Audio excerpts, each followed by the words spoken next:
Hello and welcome. My name is Alan and we are back with more Know Your Members of Congress for the 119th Congress. Today we are looking at Representative James A. Himes. Before we get fully into the video though, I do want to let you know I've got two ways to donate to the channel. I have a Patreon account, which is a month-to-month donation system. I also have a Coffee account, which can do month-to-month, but it also takes one-time donations. If you are in financial trouble, do not donate. I'd rather you be able to pay what you need to pay. Things are tough enough as it is right now for everyone. If you can and you want to, please, I appreciate it. Thank you so much.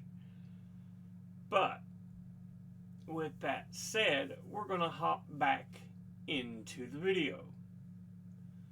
As we've already said, we are looking at Representative James A. Himes, who is the representative for the 4th District of Connecticut, which is the most southwest district of the state that captures Bridgeport and Stanford. He is a Democrat, and before he took office, he was preceded in office by Chris Shays. Now, let's go ahead and take a look at who James Himes is as an individual. He was born in Lima, Peru on July the 5th, 1966. Graduated from Hopewell Valley Central High School in Pennington, New Jersey. Earned an A.B. from Harvard University in Cambridge, Massachusetts in 1988. Earned an Masters of Philosophy from Oxford University in Oxford, England in 1990. Has been a banking executive, a non-profit executive, member of the Greenwich, Connecticut Housing Authority 2003 to 2006, chairman of the Greenwich, Connecticut Housing Authority 2003 to 2006, member of the Greenwich, Connecticut Board of Estimate and Taxation 2006 to 2007, before being elected as a Democrat to the 111th and 8th following Congresses. So he is in his 9th term. Now, let's go ahead and look at the committees he is on. He is on the Committee on Financial Services, and he's on the Committee on the Permanent Select Committee on Intelligence. Now, let's go ahead and look at his top 5 individual donors and contributors over the last election cycle.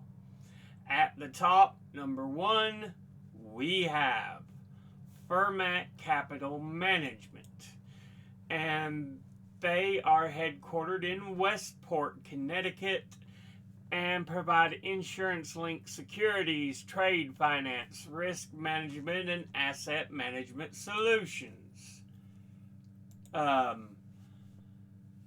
Providing investment management services, managing portfolios for pension funds, sovereign wealth funds, endowments, charitable foundations, insurers, family offices, and private investors, serving customers all throughout the U.S.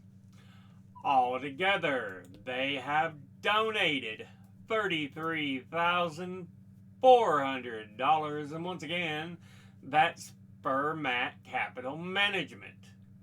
Next, at number 2, we have Andreessen Horowitz, and they are an American privately held venture capital firm headquartered in Menlo Park, California, that was founded in 2009 by Mark Andreessen and Ben Horowitz, and invest in both early stage startups and established growth companies. Its investments span the healthcare, consumer, cryptocurrency, gaming, fintech, education, and enterprise software, including cloud computing, security, software as a service industries. As of July 2025, the company ranks first on the list of venture capital firms by assets under management with $46 billion. Altogether, it has donated $19,800, and once again, that's Andreessen Horowitz. Next, at number 3, we have Digital Currency Group, and they are an American investment company focusing on the digital currency market and decentralized technologies that is located in Stamford, Connecticut, and currently as the subsidiaries Grayscale Investments, Yuma, Foundry, Luno, and Fortitude Mining. It also formerly owned the now inactive Genesis Global Holdco and CoinDesk. It was founded in 2015. Altogether, it has donated $19,800, and once again, that's Digital Currency Group. Next, at number 4, we have Apollo Global Management, and they are an American asset management firm that primarily invests in alternative assets that, as of 2025, had $840 billion of assets under management, including $392 billion invested in credit, including mezzanine capital, hedge funds, non-performing loans, and collateralized loan obligations, $99 billion invested in private equity, and $46.2 billion invested in real assets, which includes real estate and infrastructure. It invests money on behalf of pension funds, financial endowments, and sovereign wealth funds, as well as other institutional and individual investors. It was founded in 1990 by Leon Black, Josh Harris, and Mark Rowan, former investment bankers at the now defunct Drexel Burnham Lambert, and the company is headquartered in New York City with offices in North America, Europe, and Asia. Co-founder Leon Black resigned as CEO in 2021 in the wake of the sexual misconduct allegations and revelations that he had paid $158 million to Jeffrey Epstein. In addition to private funds, Apollo operates Apollo Investment Corporation, a U.S. Domiciled, publicly traded private equity closed-end fund and business development company that provides mezzanine debt, senior secured loans, and equity investment to middle market companies, including public companies, although it historically has not invested in companies controlled by Apollo's private equity funds. In June 2024, it ranked 29th in Private Equity International's PEI 300 ranking among the world's largest private equity firms.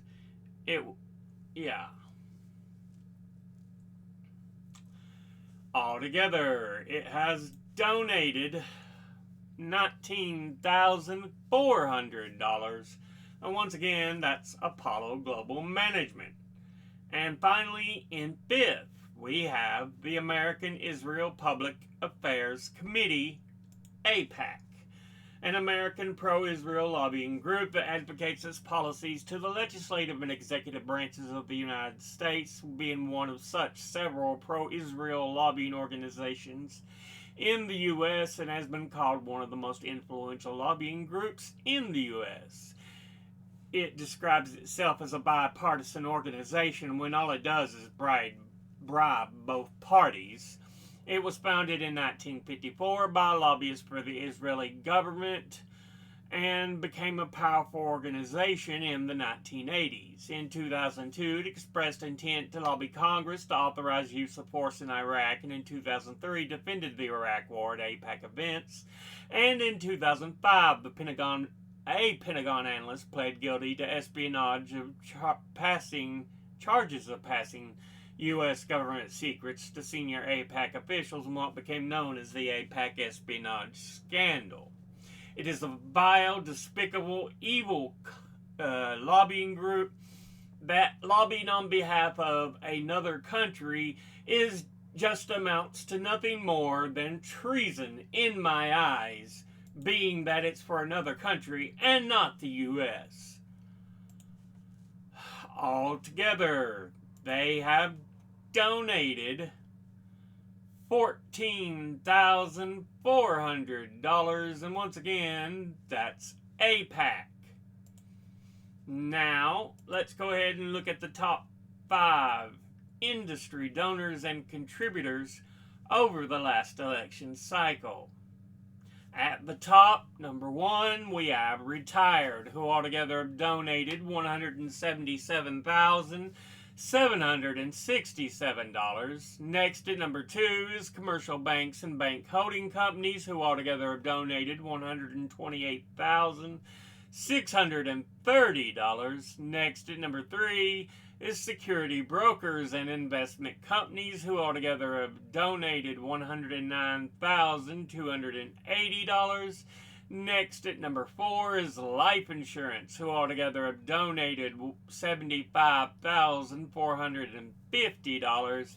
And in 5th is hedge funds, who altogether have donated $74,000.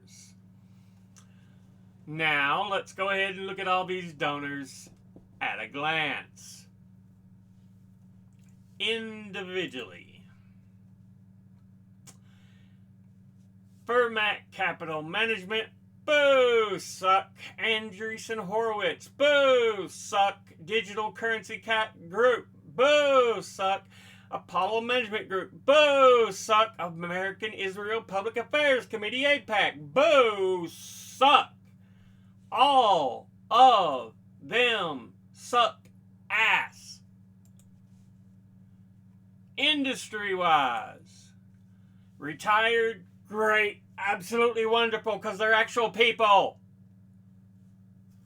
Commercial banks and bank holding companies, boo, suck.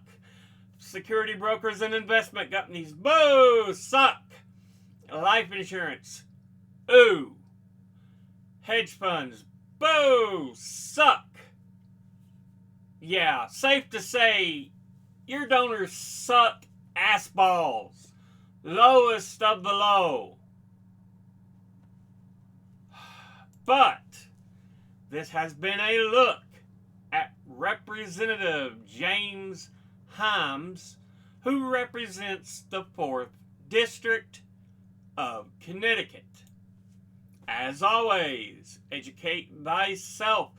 Think, read, study, learn. Someone tells you something you have trouble believing, ask them to cite their sources, and it can't be tinfoil hat wearing sources or a bunch of anecdotes that are slapped together to try to be sources. I'll be putting my links and sources in the description box below the video.